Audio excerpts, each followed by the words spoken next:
saya tinggal di situ. Bagaimana tuh Pak Ustadz? Buat pengumuman kehilangan, pernah saya buat nggak ada respon. Sekarang di kamar saya ada 2 jam orang tertinggal. Misalnya saya mau pakai, gimana hukumnya Pak Ustadz? Ini namanya luqatah. Luqatah, barang temuan itu menjadi milik engkau wahai adinda kalau sudah setahun tak ada pemiliknya. Setahun tak ada pemiliknya, catat tanggalnya. Setahun tak ada pemiliknya, maka punya engkau. Berdoalah, pokoknya selama setahun itu berdoa supaya tak datang pemilik.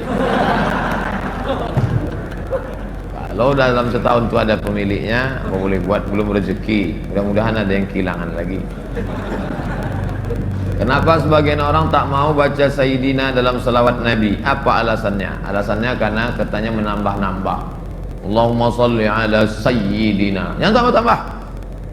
Nabi tak pernah menyebut. Nabi sendiri menyebut. Ana Sayyidu waladi Adam. Hadis sahih. Ana Sayyidu waladi Adam. Aku pemimpin anak cucu Adam. Maka saya pun menyebut Allahumma salli ala Sayyidina Muhammad. Allahumma salli wa sallim alaih. Tapi saya tak ekstrim. Yang mau pakai Sayyidina silakan. Yang tak mau pakai Sayyidina tak apa-apa. Tapi saya pakai Sayyidina jangan salahkan. Dalam solat tak membaca bismillah dalam baca Al-Fatihah, apa solatnya sah? Tentang baca basmalah dalam Fatihah hukumnya 3. Mazhab Syafi'i pakai bismillah jahar. Bismillahirrahmanirrahim. Syafi'i. Kalau Hanafi sama Hambali, Alhamdulillahi Rabbil Alamin Ar-Rahmanir-Rahim. Itu Hanafi sama Hambali. Kalau Maliki tak pakai bismillah sama sekali. Allahu Akbar. Alhamdulillahi Rabbil Alamin. Itu Maliki. Tak ada yang salah. Yang jadi salah di mana? Ketika masjid itu bermazhab Syafi'i, ente masuk petantang petenteng pakai bismillah. Di situ letak kesalahannya. Makanya ketika Syekh Abdurrahman Sudes, Imam Masjidil Haram ke Istiqlal, dia pakai bismillah. Terkejut-kejut orang Jakarta. Pakai bismillah dia. Dia tahu Dr. Abdurrahman Sudes dari Ummul Qura. Sebutkan, jelaskan ciri-ciri Khawarij. Apakah membid'ahkan amaliyah orang lain merasa diri paling benar merupakan ciri-ciri Khawarij? Yang memancing saya ngajak-ngajak mau mengkhawarijkan Salafi. Nanti setelah saya khawarijkan Salafi, direkam, diupload, habis itu habislah saya diserang Salafi. Baca aja lah buku saya itu baik-baik. Capek saya dah kelai-kelai itu. Apakah Hajar Aswad sudah ada sejak Nabi Ibrahim? Hajar Aswad itu adalah salah satu barang pernak-pernik surga yang ada di bumi. Hadisnya sahih bahwa batu Hajar Aswad itu dulu putih, lalu karena banyak dipegang orang berdosa maka berubah menjadi hitam. Itu bukan pendapat ulama, hadisnya sahih tentang Hajar Aswad. Dibawa Nabi Adam rindu dengan surga, maka diturunkan Allah. Jadi bukan Adam. Ada pula saya dengar orang ceramah, waktu Nabi Adam mau turun ke surga, dia ada mau bawa, diambilnya batu, dikepitnya di ketiaknya. Bukan begitu. Adam sudah turun, lalu rindu ke surga, dibawa Jibril. Kata Jibril, ini oleh-oleh dari surga. Itulah Hajar Aswad. Aslinya putih, tapi karena dipegang oleh orang-orang berdosa, menempel dosanya itu di batu itu menjadi hitam. Bukan yang bulat itu Hajar Aswad. Ada butir-butir kecil-kecil hitam-hitam dia. Tengok dari dekat. Itulah Hajar Aswad, ditempelkan ke dalam batu. Baru dibalut dengan cangkang yang terbuat dari besi. Nah, itu yang dicium. Batu kecil-kecil dalam. Yang besar itu batu biasa, ditempelkan ke dalam batu biasa. Hajar Aswad. Kalau istri tadi putih kemerahan, panggil dia Humaira. Kalau hitam ya Hajar Aswad. Jangan marah deh. Umur saya 24 tahun. Sekarang saya sudah kerja di perusahaan A. Saya baru diterima di perusahaan B yang merupakan pekerjaan impian saya. Tapi jika saya mengambil pekerjaan di perusahaan B, saya tak boleh menikah selama setahun. Sedangkan calon saya tak mau menunggu karena orang tuanya sudah tak bisa menunggu. Menurut Ustadz gimana? Karena di satu sisi saya ingin bekerja di perusahaan B karena gajinya lebih besar dan itu pekerjaan impian saya, tapi penempatannya di luar kota. Jika jadi menikah kami bakal LDR. Tolong Pak Ustadz, ini tak ada masalah fikih, ini masalah perasaan. Saya hanya bisa menjawab masalah-masalah fikih. Adapun masalah perasaan,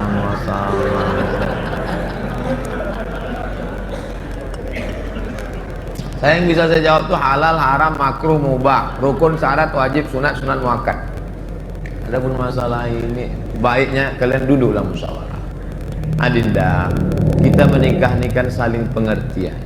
Aku kuliah pontang-panting mau kerja ini kerja kembali. Tolonglah kau pahami keadaanku sekarang. Kalau dari awal aja dia tak bisa ngerti kita, gimana setelahnya? Ini belum lagi menikah, main paksa-paksa, tak bisa. Ini dua makhluk yang berbeda, walaupun sama-sama mau makan telur ayam, yang satu mata sapi, yang satu dadar, bisa berkelahi.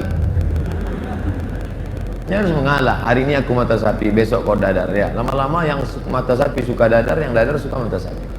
Harus begitu. Nah, kan keperasaan juga ujung. Berapa menit setelah berbuka baru azan Pak Ustaz? Waktu azan sudah buka. Tengok definisi puasa.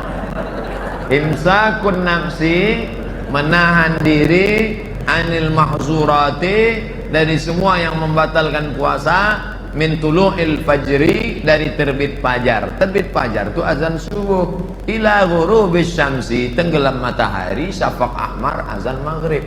Hanya saja bagi muazin minum dia dulu. Muazin itu dianjurkan minum dia. Zahabadh dhama'u wa batallatil uruq wa thabatal ajru, baru dia azan. Allahu akbar, Allahu akbar. Sudah minum tuh. Kalian belum minum? Allah. Belum minum. Apakah boleh kita makan setelah selesai, setelah Isya masuk? Yang penting batalkan dulu puasanya dengan minum kah, makan buah kah. Jangan makan es, karena usus itu kering. Knalpot yang kering panas disiramkan air es, mengelupas cat-catnya. Begitulah usus kita itu rusak. Maka yang paling bagus, orang Mesir korma kering, bukan korma yang basah, korma kering, pecah-pecah, buang bijinya, masukkan ke dalam, siram pakai air panas. Agak-agak 2 jam menjelang berbuka, nanti menyatu dia, diminum. Itu yang paling bagus. Minum kesukaan Nabi, air korma. Minum air korma, bagus, manis ya, maka usus kita awet.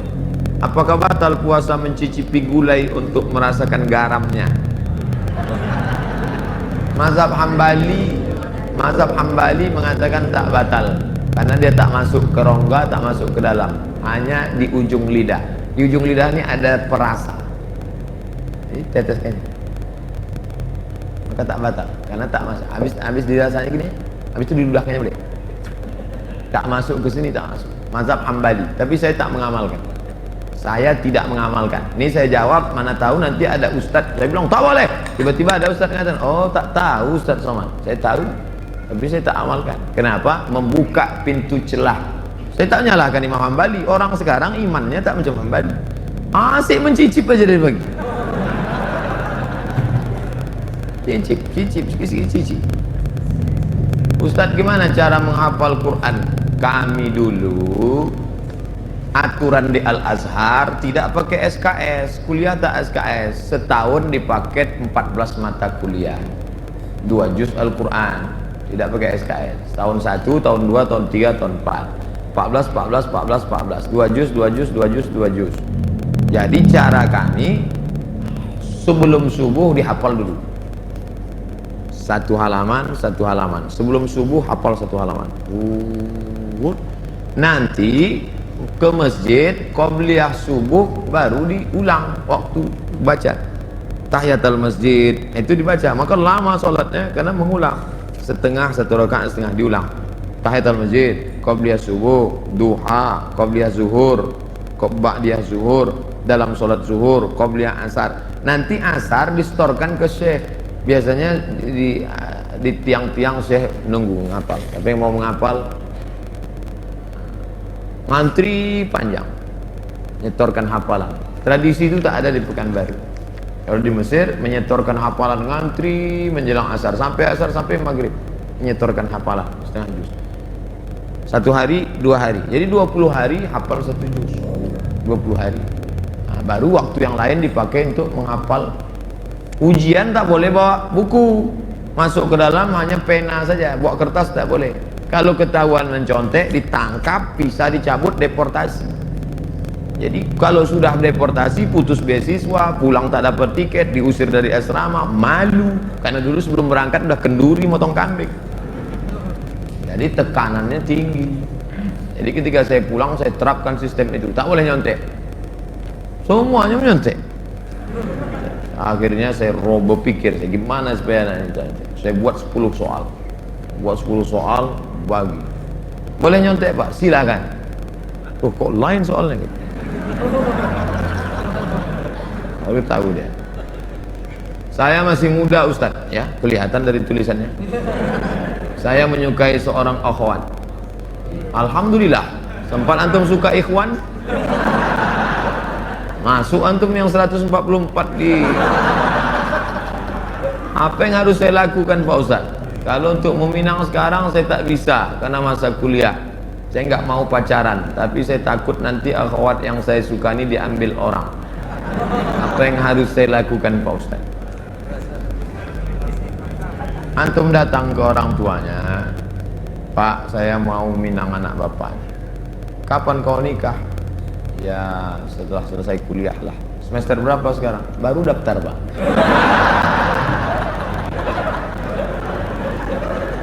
Itu rasa-rasa biasa saja itu adik-adik sekalian.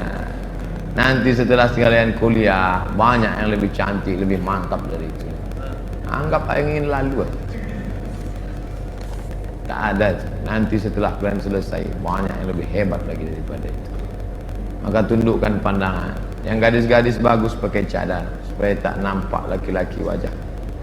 Ustadz di mana di Pekanbaru ini tempat belajar tahsin ngaji? Ustadz Hardi LC. Datang ke Tafakuh. Banyak kajian. Jamnya ada. Datang ke kantor Tafakuh depan gedung guru. Dari sini sebelum Purna MTQ, gedung guru sebelah kanan ada perkantoran Sudirman. Di depannya ada karaoke Rosa. Tapi jangan antum masuk ke situ. Kanan karaoke, yang kirinya Tafakuh. Dr. Mustafa Omar. Tanya, ada Ustadz Hardi? Nah, daftar tahsinnya Ustadz Hardi. Ustadz, Nabi Muhammad tak pernah cukup puasa sebulan pada bulan Sya'ban. Bagaimana kalau puasa bulan Rajab? Tak pernah, tidak pernah cukup puasa. Pernah Nabi. Bulan Sya'ban pernah Nabi sebulan. Karena Rasulullah SAW yasumu Sya'ban kullahu. Kata ulama mana kullahu, pernah dia sebulan. Tapi tidak tiap tahun. Pernah, tapi tidak tiap tahun. Bagaimana dengan Rajab? Rajab bagus. Mana dalil puasa Rajab? Wa minal hurumi fasum. Berpuasalah engkau di bulan-bulan haram. Bulan haram itu Zulqa'dah, Zulhijjah, Muharram, Rajab. Dalilnya umum. Ustadz, gimana biar istiqomah sholat di masjid? Begitu sedengar azan langsung bangkit. Karena waktu azan berkumandang, setan lari tunggang langgang. Wa alaiha duratun, sampai terkentut-kentut. Begitu terdengar azan, Allahu Akbar, Allahu Akbar, bangkit langsung berangkat. Jangan antum santai, nanti aja lah menunggu iqamat. Oh, langsung berangkat, langsung intizar sholat ba'da sholat, menunggu sholat. Paksa-paksakan sampai dia mendarah daging, sehingga kalau tak sholat meleleh air mata antum. Itu baru terasa manisnya sholat jamaah. Apa saja penyebab rezeki dihambat Ustaz? Kami sudah kerja potong panting tapi hasilnya selalu kurang, malah hutang tambah banyak. Banyak berdoa kata Nabi pada orang yang dililit utang, Allahumma inni a'udzubika minal hammi wal hazan wal ajzi wal kasal wal jubni wal bukhul wa dhala'id daini wa ghalabatir rijal. Berusaha. Kalau engkau belum diberi Allah, husnuzan pada Allah, Tak sulit bagi Allah menyehatkan Ayub, tak sulit bagi Allah menyelamatkan Yusuf, tak sulit bagi Allah membuat Ibrahim punya anak Ishak, tak sulit bagi Allah menolong Muhammad sallallahu alaihi wasallam. Dia hanya ingin menengok engkau terus berusaha dan berdoa. Bagaimana hukumnya dalam perjalanan menuju kajian Ustadz? Kami melaksanakan sholat maghrib di jalan. Setelah selesai sholat kami tak berzikir dan langsung melanjutkan perjalanan. Bagaimana itu Pak Ustadz? Sambil naik kendaraan itu kalian berzikir. Subhanallah, subhanallah, subhanallah, subhanallah, subhanallah. Alhamdulillah, alhamdulillah, alhamdulillah. Subhanallah. Alladzina yazkuruna Allah qiyaman, berzikir waktu tegak, wa qu'udan, waktu berjalan, waktu duduk, wa ala junubihim, waktu berbaring. Zikir tak boleh putus. Kena mau cepat takut terlambat. Assalamualaikum warahmatullahi wabarakatuh. Tetap ba'diyah rawatib. Habis itu berzikir. Tak ada halang. Ustaz, bila kita punya masa lalu yang suram, apakah harus diungkapkan atau tidak pada calon suami istri? Dosa apabila tidak diungkapkan, tidak dikasih tahu. Ada keterus-terangan yang membuat hati orang luka. Tapi ada suatu yang antum sembunyikan bisa berefek hukum.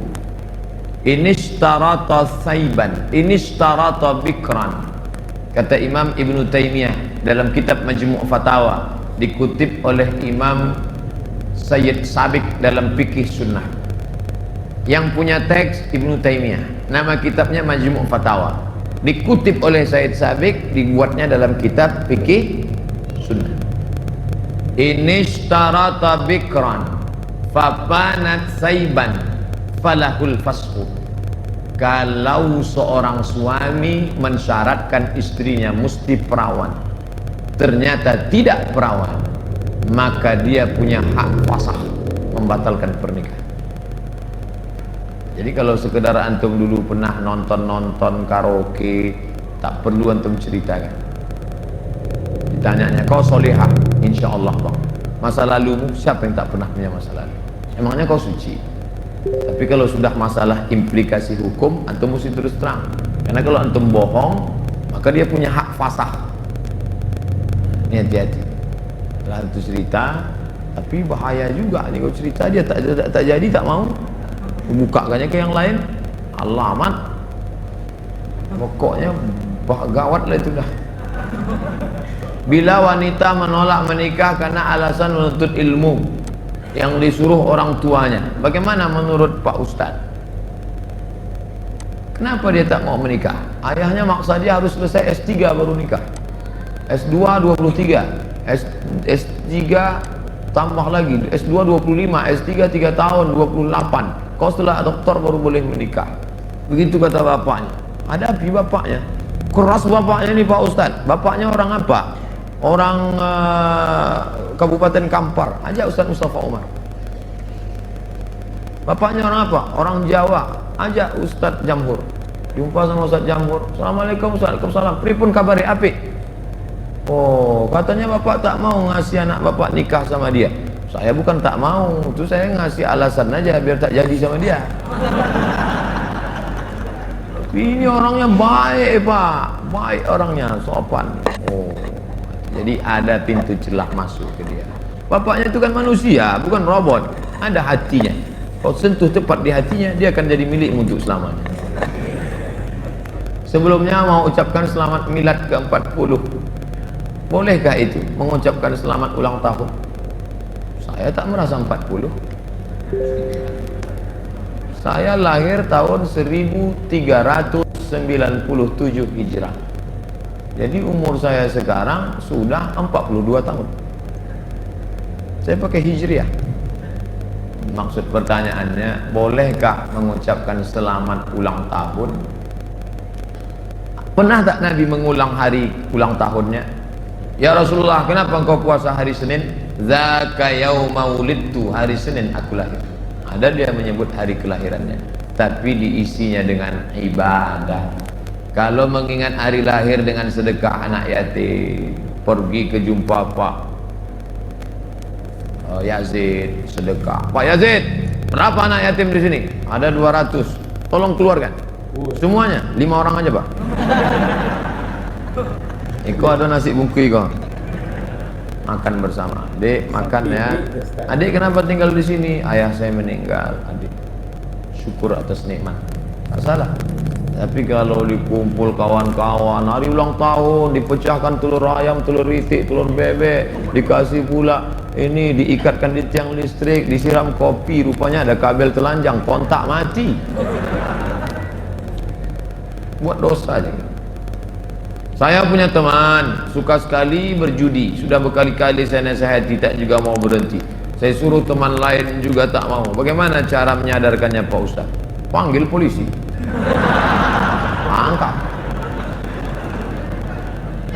Banyak jamaah kita polisi, nanti saya kasih nomor. Jamaah kita banyak polisi, saya kasih nomor. Di mana dia selalu main? Dia tangkap. Yang narkoba tangkap. Ada cerita. Kertas terakhir. Boleh sholat berjamaah di masjid agak jauh dari rumah, tapi musola lebih dekat dari rumah kita. Bagaimana yang lebih baik? Kalau di masjid yang jauh itu engkau pergi karena ada pengajian Ustaz Mustafa Umar, ada pengajian Ustaz Mawardi Muhammad Saleh, tapi masjid yang dekat tetap ada sholat berjamaah, boleh. Tapi kalau sampai masjid musola yang dekat rumah tak ada orang sholat berjamaah, istahwadan alaihimus syayatin, sekeliling kampung itu diganggu setan. Musola, surau, langgar, masjid yang sudah dikomitmen sholat berjamaah, tiba-tiba tinggal tak ada berjamaah, istahwadan alaihimus syayatin. Jadi perhatikan baik-baik. Pak Ustadz, memang di situ tak ramai, tapi pasukan inti adalah. Oke, tak masalah. Atau pergi ke masjid sana karena ada pengajian di situ. Tapi kalau sampai kosong, antum yang azan di situ, antum azan sholat dulu, selesai sholat baru pergi ke situ. Azan subuh sudah siap di masjid musola. Kita sholat sunat fajar di rumah. Siap sholat sunat baru kita ke masjid. Apakah sah sholat? Apakah sholat sunat kita itu sholat sunat di rumah? Rumahnya dekat. Tapi kalau rumahnya jauh, sholatnya di masjid. Nabi sholatnya kan di rumah. Nabi itu jarak dia 22 meter. Dari mimbar Nabi ke dinding kamar Nabi 22 meter. Kita berapa kali belok? Terakhir, apa boleh sholat tarawih di masjid jauh dari rumah kita, sedangkan masjid musola ada dekat? Sama jawaban macam tadi. Ala hazihin niyah. Al-Fatihah. A'udzubillahi minasyaitonirrajim. Bismillahirrahmanirrahim. Alhamdulillahi rabbil alamin. Ar-Rahmanir-Rahim. Maliki yaumiddin. Iyyaka na'budu wa iyyaka nasta'in. Ihdinas siratal mustaqim. Siratal ladzina an'amta 'alaihim ghairil maghdubi 'alaihim waladdallin. Amin. A'udzubillahi minasyaitonirrajim. Bismillahirrahmanirrahim. Alhamdulillahi rabbil alamin. Wassalatu wassalamu ala ashrafil anbiya'i wal mursalin wa ala alihi wa sahbihi ajma'in. La tada' lana fi maqamina hadha wa fi sa'atina hadhihi dhanban illa ghafartah, wa la hamman illa farajtah, wa la daynan illa qadaitah, wa la daynan illa qadaitah. Segala hutang kami bantu kami melunasinya ya Allah. Wala mumtahinan illa najahta. Saudara kami yang sedang ujian pekerjaan, ujian masuk perguruan tinggi, luluskan ya Allah. Wala aziban illa zawajta, yang akan menikah mudahkan urusan pernikahannya ya Allah. Wala maridan illa syafaita, yang kau uji dengan penyakit sembuhkan, sehat dari penyakitnya ya Allah. Wala mayitan illa rahimta, yang meninggal dunia curahkan rahmat dan kasih sayangmu pada mereka ya Allah. Allahumma khtim lana bi husnil khatimah wa la taqtim alaina bi su'il khatimah. Allahumma ja'al akhir kalamina 'inda intihai ajalina, jadikanlah akhir kalam kami ketika ajal kami sampai, qaula la ilaha illallah. Mungkin ya teman-teman, sama-sama kita dengarkan kata Ustaz.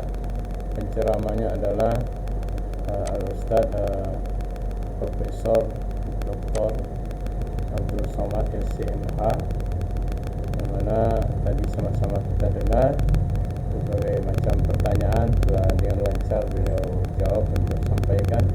Banyak sekali ilmu yang kita peroleh pada reaction sekali ini.